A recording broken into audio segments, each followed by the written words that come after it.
Finalizohet nga strukturat e policisë Shkodër, operacioni policor i koduar Livadhet 3, në kuadër të goditjes së veprimtarisë kriminale. Si rezultat i operacionit, u arrestua në flagrancë një shtetas 19 vjeçar, banues në Shkodër. Gjatë kontrollit të ushtruar në banesën e tij, shërbimet e policisë sekuestruan 164.300 euro të dyshuara të falsifikuara, municion luftarak, 8 aparate celular, një sasi lëndë djegëse, një automjet që dyshohet se është vjedhur në qytetin e Fushkrujës në vitin 2019, si dhe 2 targa automjetesh të dyshuara të vjedhura në qytetin e Tiranës në vitin 2025.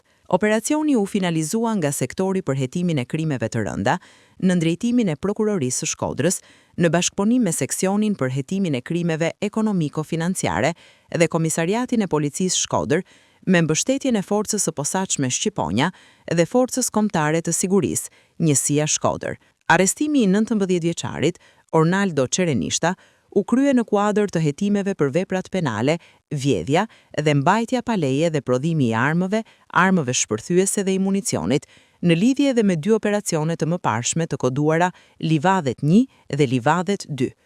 Policia vijon punën intensive për dokumentimin e plot të veprimtarisë kriminale të shtetasit të arrestuar.